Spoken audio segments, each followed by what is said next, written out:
Students, good morning. In this video we will discuss about class 7th science chapter 5 acid bases and salts part second हम इसका read करेंगे आज. Let's start. Last session में हमने acid के बारे में रीड किया था. इस सेशन में हम बेसिस यानी क्षार के बारे में रीड करेंगे. Let's start. Bases have a soapy feel and taste bitter to neutralize. यानी तो बेस जो होते हैं वो उनको अगर हम टच करते हैं तो कैसा लगता है हमें, सॉप के जैसे, साबुन जैसे होता है ना, चिकना चिकना सा, तो वैसा फील होता है. और इनका टेस्ट कैसा होता है, कड़वा होता है. They are commonly use for two purpose. और इनको कॉमनली टू पर्पज़ के लिए यूज़ किया जाता है. To remove grease and dirt. यानी ग्रीस मीन्स होती है चिकनाई और डर्ट गंदगी, यानी जो गंदगी और चिकनाई होती है उसको रिमूव करने के लिए हम किसका यूज़ करते हैं, बेस का यूज़ करते हैं. And to neutralise the effect of acids. और एसिड का जो प्रभाव होता है उसको कम करने के लिए, उसको प्रभावहीन करने के लिए भी किसका यूज़ किया जाता है, बेस का यूज़ किया जाता है. Actually bases are compounds and contains oxygen और ऑक्सीजन अलॉन्ग विद हाइड्रोजन. यानी जो वास्तव में जो बेस होते हैं, क्षार होते हैं, वो किसके यौगिक हैं, जिसमें क्या होती है, ऑक्सीजन होती है. और ऑक्सीजन के साथ में क्या होती है, हाइड्रोजन भी होती है. A base that contains oxygen is called oxide. यानी एक जो बेस होता है वो किससे, अगर उसमें ऑक्सीजन होती है तो उसको क्या बोलते हैं, ऑक्साइड बोला जाता है. While a base that contain oxygen along with hydrogen is called a hydroxide. और जब क्षार में क्या होता है, ऑक्सीजन के साथ साथ क्या भी होता है, हाइड्रोजन भी होता है, तो उसको क्या बोलते हैं, फिर हाइड्रोक्साइड बोला जाता है. केवल ऑक्सीजन होगी तो ऑक्साइड, और ऑक्सीजन के साथ हाइड्रोजन भी है तो उसको हाइड्रोक्साइड बोलेंगे. A base is a substance which produce hydroxide ions when added to water. और बेस, क्षार ऐसे सब्सटेंसेस होते हैं जो जब उनमें वाटर ऐड किया जाता है तो क्या प्रोड्यूस करते हैं, हाइड्रोक्साइड प्रोड्यूस करते हैं, हाइड्रोक्साइड आयन बनाते हैं. Bases that dissolve in water are called alkalis. और ऐसे बेस जो किसमें, वाटर में डिजोल्व हो जाते हैं, घुल जाते हैं, तो उनको एल्केलाइज बोला जाता है. फॉर एग्जाम्पल जैसे NaOH, सोडियम हाइड्रोक्साइड है, तो सोडियम हाइड्रोक्साइड में हमने क्या ऐड किया, वाटर ऐड किया. वाटर का फॉर्मूला क्या होता है, H2O.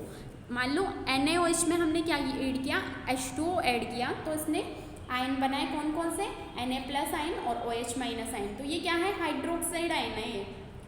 और जब KOH होता है, जैसे पोटेशियम हाइड्रोक्साइड बोलते हैं इसको, तो पोटेशियम हाइड्रोक्साइड में हमने वाटर ऐड किया तो ये भी आयन में टूटेगा, तो K+ आयन और OH- आयन. तो इसने भी क्या बनाया, हाइड्रोक्साइड आयन बनाया, और इसने भी हाइड्रोक्साइड आयन बनाया. ठीक है. तो यानी जो बेसेस होते हैं वो जब उनमें वाटर ऐड किया जाता है तो क्या बनाते हैं, हाइड्रोक्साइड आयन बनाते हैं. प्रॉपर्टीज ऑफ बेसेस, यानी जो बेस होते हैं उनकी क्या क्या प्रॉपर्टीज है, तो देखो some of the characteristic properties of bases are they are bitter in taste and soapy in touch. यानी ये कैसे होते हैं, स्वाद में कड़वे होते हैं और टच करने पर कैसे फील होते हैं, हमें सॉप की तरह चिकने फील होते हैं. They turn red litmus paper blue. और ये क्या करते हैं, रेड लिटमस पेपर को कैसा कर देते हैं, ब्लू कर देते हैं. यानी कि क्या है ये, रेड लिटमस को ब्लू कौन करता है, क्षार, बेस. जबकि जो ब्लू लिटमस पेपर होता है उसको रेड कौन करता है, एसिड. ठीक है, जस्ट अपोजिट है. They are characterised by the presence of hydroxyl group. और इसमें क्या पाया जाता है, हाइड्रोक्सिल ग्रुप पाया जाता है. They react with acid to form salt and water. और जब ये एसिड से रिएक्ट करते हैं कौन, बेस, जब बेस एसिड से रिएक्ट करता है तो क्या बनाता है, सॉल्ट बनाता है. यानी सॉल्ट क्या होता है, एक न्यूट्रल सब्सटेंस होता है, न तो उस पर प्लस चार्ज होता है और न ही माइनस चार्ज होता है. यानी उदासीन पदार्थ होता है क्या, सॉल्ट, जिसमें एंड वाटर. और क्या बनाता है, सॉल्ट के साथ साथ वाटर भी बनाता है. They are corrosive to skin, they should not be touched by hands. यानी ये जो बेस होते हैं वो स्किन के लिए कैसे होते हैं, कोरोसिव, संक्षारक होते हैं, इसलिए इनको हमें हाथों से टच नहीं करना चाहिए, यानी हमारी स्किन को नुकसान पहुंचाते हैं. यूजेज ऑफ बेसिस, यानी क्षार के क्या क्या उपयोग हो सकते हैं, तो उनको हम देखेंगे. Some of the uses of bases are, यानी कुछ यूजेस यहाँ पर कुछ बेसिस के हमें दिए हुए हैं। तो पहला बेस क्या है हमारे पास, कैल्शियम हाइड्रोक्साइड। कैल्शियम हाइड्रोक्साइड के बारे में हम फर्स्टली रीड करेंगे। Calcium hydroxide is also known as slag lime, यानी कैल्शियम हाइड्रोक्साइड को क्या भी बोला जाता है, स्लैग लाइम यानी कि कास्टिक चूना भी बोला जाता है। It is use to neutralise acid in water supplies, यानी इसका यूज़ कहाँ पर किया जाता है, जो वाटर सप्लाई होती है जहाँ पर एसिड को न्यूट्रलाइज करने के लिए, उदासीन करने के लिए बेस का यूज़ करते हैं। कौन से का, कैल्शियम हाइड्रोक्साइड का। In the manufacturing of bleaching powder, अब ब्लीचिंग पाउडर बनाने में भी किसका यूज़ करते हैं, कैल्शियम हाइड्रोक्साइड का। As a dressing material for acid burns, और जब एसिड से बर्न यानी जल जाता है कोई, तो उसकी ड्रेसिंग के लिए उसकी ड्रेसिंग की जाती है, तो उसमें यूज़ किसका किया जाता है, कैल्शियम हाइड्रोक्साइड का यूज़ किया जाता है। As an antidote for food poisoning, और जब फूड पॉइजनिंग हो जाती है तो उसमें एंटीडोट के रूप में कैल्शियम हाइड्रोक्साइड को यूज़ किया जाता है। In the preparation of fungicides and in the mixture of white wash, और फंगिसाइड्स के रूप में और वाइट वॉश के रूप में भी किसको यूज़ किया जाता है, कैल्शियम हाइड्रोक्साइड को। It is mixed with sand and water to make mortar which is used in the construction of buildings, और जब सैंड इसको कैल्शियम हाइड्रोक्साइड को सैंड और वाटर के साथ मिक्स किया जाता है तो एक चूना बनता है, जिसका यूज़ कहाँ पर किया जाता है, बिल्डिंग्स का कंस्ट्रक्शन यानी निर्माण जहाँ पर होता है उनमें यूज़ किया जाता है। It is also used by farmers on the fields on neutralise the harmful effects of acid rain, यानी जब खेतों में एसिड रेन हो जाती है, अम्ल की बरसात जब हो जाती है, तो उसको न्यूट्रलाइज करने के लिए फार्मर्स के द्वारा किसका यूज़ किया जाता है, कैल्शियम हाइड्रोक्साइड का यूज़ किया जाता है, यानी कैल्शियम हाइड्रोक्साइड को छिड़का जाता है। नेक्स्ट एसिड बेस है सोडियम हाइड्रोक्साइड, ये था कैल्शियम हाइड्रोक्साइड। सेकेंड है सोडियम हाइड्रोक्साइड। तो कैल्शियम हाइड्रोक्साइड क्या होता है, CaOH2, ठीक है, और सोडियम हाइड्रोक्साइड क्या होता है, NaOH, ठीक है। तो sodium hydroxide is also known as caustic soda, और सोडियम हाइड्रोक्साइड को किस नाम से जाना जाता है, कास्टिक सोडा के नाम से। It is used in the manufacturing of shop, इससे क्या बनाया जाता है, साबुन बनाया जाता है। It is use in petroleum refining, और पेट्रोल को रिफाइन करने किया जाता है, वहाँ पर भी सोडियम हाइड्रोक्साइड का यूज़ किया जाता है। In making medicine, paper, pulp etcetera, और मेडिसिन, पेपर और पल्प बनाने में इसका यूज़ किया जाता है सोडियम हाइड्रोक्साइड का। It is also used in making rayon, और इसको कहाँ पर भी यूज़ किया जाता है, रेयन जो बनाई जाती हैं वहाँ पर भी सोडियम हाइड्रोक्साइड को यूज़ किया जाता है। तो 2 बेस हमने पढ़े यहाँ पर, कैल्शियम हाइड्रोक्साइड और सोडियम हाइड्रोक्साइड। नेक्स्ट है potassium hydroxide. Potassium hydroxide, potassium hydroxide is a strong alkaline chemical which is available in pellets and flags, यानी कि पोटेशियम हाइड्रोक्साइड जो होता है एक स्ट्रॉन्ग एल्केलाइन केमिकल होता है, यानी बहुत ही क्षारीय केमिकल रसायन होता है, जो कहाँ पर पाए जाते हैं, पैलेट्स एंड फ्लैग्स में पाए जाते हैं। Also known as potassium hydrate and caustic potash, और इसको किस नाम से भी जाना जाता है, पोटेशियम हाइड्रेट भी बोला जाता है या फिर कास्टिक पोटास भी बोला जाता है। इसको इस तरह का होता है ये वाइट वाइट, ठीक है, caustic potash. This chemical is commonly used in the diagnosis and treatment of fungal infection in skin, hair and nails, यानी जो स्किन, हेयर और नेल्स होते हैं उनमें अगर फंगल इन्फेक्शन, कवक का संक्रमण हो जाता है तो उसके डायग्नोसिस या ट्रीटमेंट के लिए किसको यूज़ किया जाता है, पोटेशियम हाइड्रोक्साइड को यूज़ किया जाता है। नेक्स्ट है magnesium hydroxide. Magnesium hydroxide is utilised on a short term basis to manage constipation, यानी मैग्नीशियम हाइड्रोक्साइड का यूज़ कॉन्स्टिपेशन में किया जाता है, यानी कब्ज जब हो जाती है तो उसमें यूज़ किया जाता है। It comes as a tablet and liquid that can be taken through mouth, और ये किसके रूप में आता है, या तो टैबलेट के रूप में या लिक्विड के रूप में आता है, जिसको हम माउथ से क्या करते हैं, लेते हैं। However magnesium hydroxide has side effects such as stomach cramps, upset stomach, vomiting and diarrhoea. हालांकि जो मैग्नीशियम हाइड्रोक्साइड होते हैं उसका कुछ साइड इफेक्ट भी हो जाता है, हम इसे स्टमक क्रैम्प्स, यानी हमारे स्टमक में क्या होने लग जाती है, ऐंठन होने लग जाती है, और स्टमक में क्या हो जाता है, बहुत ही दर्द रहता है, वॉमिटिंग होने लग जाती है, डायरिया हो जाता है। तो ये किसकी वजह से, मैग्नीशियम हाइड्रोक्साइड की वजह से ये हो सकता है। जब किसको किसके रूप में यूज़ किया जाता है, कॉन्स्टिपेशन की दवाई के रूप में यूज़ किया जाता है। नेक्स्ट है अमोनियम हाइड्रोक्साइड। तो देखो अमोनियम हाइड्रोक्साइड क्या होता है।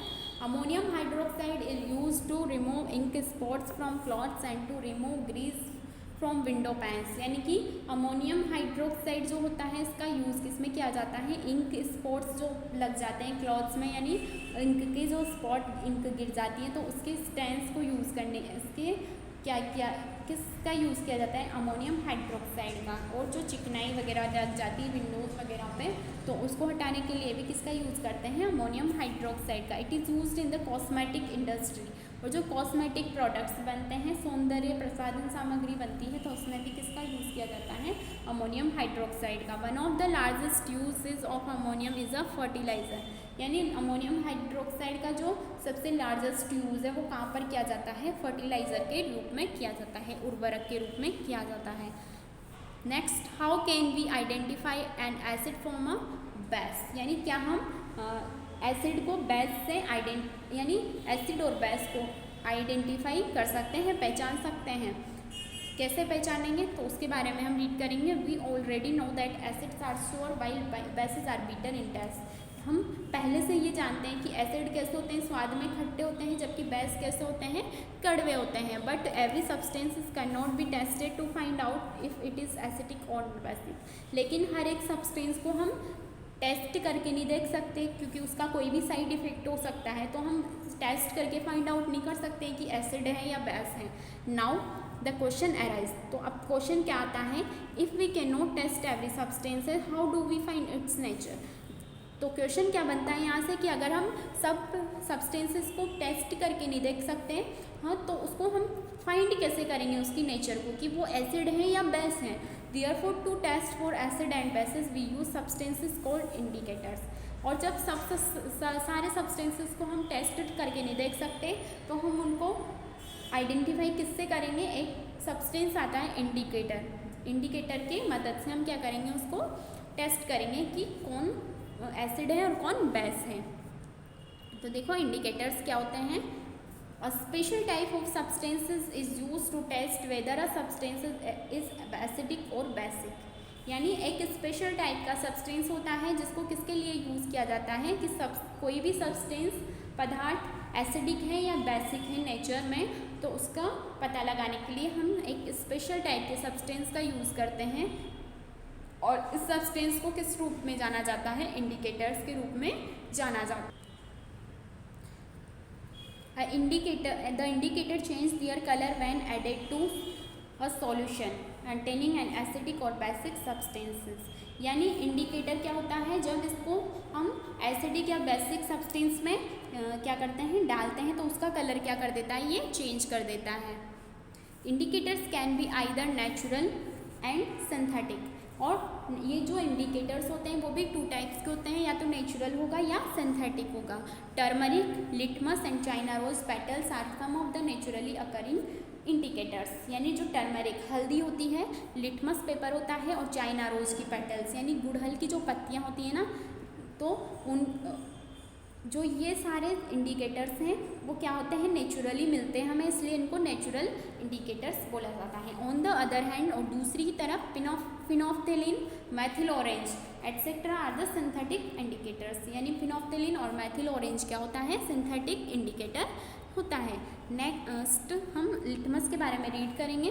The most commonly use natural indicator is litmus. और सबसे ज़्यादा जो सामान्यतः यूज़ किया जाने वाला जो इंडिकेटर है, नेचुरल इंडिकेटर, वो क्या है, litmus paper. It is extracted from lichen. और इसको कहाँ से प्राप्त किया जाता है, लाइकेन से प्राप्त किया जाता है। It has a move purple colour in distilled water. और ये कैसा होता है, चमकीला पर्पल कलर का होता है। When added to an acidic solution it turns red and when added to basic solution it turns blue. और जब इसको किस में डाला जाता है, एसिडिक सॉल्यूशन में डाला जाता है, तो ये कैसा हो जाता है, रेड हो जाता है, ब्लू से रेड हो जाता है। और जब इसको बेसिक सॉल्यूशन में डाला जाता है तो ये क्या हो जाता है, ब्लू हो जाता है, रेड से ब्लू हो जाता है। It is available in the form of a solution और in the form of strips of paper known as litmus paper. यानी कि ये किस रूप में अवेलेबल होता है, या तो सॉल्यूशन के रूप में हमें अवेलेबल होता है, या स्ट्रिप्स यानी पट्टियों के रूप में मिलता है हमें, पेपर की पट्टियाँ होती है, तो इनको क्या बोला जाता है, लिटमस पेपर। देखो इस तरह का यहाँ पे डायग्राम में है, तो इस तरह का होता है लिटमस पेपर। इसको जब हम एसिड के अंदर डालेंगे तो ये किस में चेंज हो जाएगा, रेड हो जाएगा, ठीक है। Turn blue litmus paper red, यानी ब्लू पेपर किस में चेंज हो जाएगा, रेड में चेंज हो जाएगा। और asset turns red litmus paper blue, और एसिड किस में टर्न मतलब चेंज करेगा, एसिड में तो क्या होता है, ब्लू रेड में चेंज होगा, और जो बेस होगा तो उसमें क्या होगा, जो रेड लिटमस पेपर है वो ब्लू में चेंज होगा, ठीक है। मैंने पहले जैसे इससे अपन याद रख सकते हैं, जैसे अनील, ये ट्रिक है याद रखने की इसको। जैसे अनील है तो अ का मतलब अम्ल, और अम्ल को इंग्लिश में क्या बोलते हैं, एसिड। क्या बोलते हैं, एसिड बोलते हैं। तो एसिड क्या करता है, नीले को लाल में चेंज करता है, यानी ब्लू को किस में चेंज करता है, रेड में चेंज करता है, ठीक है। तो इस ट्रिक से हम इसको याद रख सकते हैं, और बस एक को याद रखना है, दूसरा अपने आप याद रह जाएगा। कैसे, क्योंकि जस्ट इसका अपोजिट करना है। जब एसिड ब्लू से रेड में चेंज करता है तो नॉर्मल सी बात है कि जो बेस होगा वो रेड से ब्लू में चेंज करेगा, okay. Generally it is available is red and blue litmus paper, और जो लिटमस पेपर होता है वो जनरली किस रूप में अवेलेबल होता है, रेड या ब्लू कलर में हमें अवेलेबल होता है। टर्मरिक एज एन इंडिकेटर, यानी हल्दी जो होती है हमारी टर्मरिक, उसका यूज़ हम इंडिकेटर के रूप में किस तरह से करते हैं। Turmeric is another natural indicator, और ये जो टर्मरिक है वो भी क्या है, नेचुरल इंडिकेटर होता है। It is bright yellow die obtained in powder form from a plant, और इसको कहाँ से प्राप्त किया जाता है, प्लांट से प्राप्त किया जाता है। और कैसा होता है, ब्राइट येलो कलर की डाई होती है, और किस फॉर्म में होता है, पाउडर फॉर्म में होता है। It is used as an indicator in the form of turmeric paper, और इसको टर्मरिक पेपर को किस में यूज़ किया जाता है, इंडिकेटर के रूप में यूज़ किया जाता है। It changes colours from yellow to red when it comes in contact with a base, और जब ये बेस के कॉन्टेक्ट में आता है टर्मरिक येलो पाउडर, तो क्या हो जाता है, येलो टू रेड, यानी येलो से कैसा हो जाता है, रेड कलर हो जाता है। It does not change its colour when it comes in contact with N acid, और जब एसिड के कॉन्टैक्ट में आता है तो ये इसमें कुछ भी चेंज नहीं होता है। लेकिन जब ये बेस के कॉन्टैक्ट में आता है, कौन, टर्मरिक पाउडर, तो कैसा हो जाता है, ये येलो से रेड हो जाता है। तो जब येलो से रेड हो जाए तो हम समझ जाएंगे कि ये जो सॉल्यूशन है वो क्या है, बेस है, और जब उसमें कोई भी चेंज नहीं होगा तो क्या होगा, वो एसिड होगा। Turmeric is therefore an indicator for only a base, और इसलिए जो टर्मरिक जो इंडिकेटर है वो किसके लिए यूज़ होता है, ओनली बेस को आइडेंटिफाई करने के लिए, यानी हम इससे एक ही चीज़ का पता लगा सकते हैं, बेस का, ठीक है। Next, China rose and as an indicator, यानी चाइना रोज का भी इंडिकेटर के रूप में यूज़ किया जाता है। तो हम इसको अगली वीडियो में रीड करेंगे। Okay, goodbye, take care.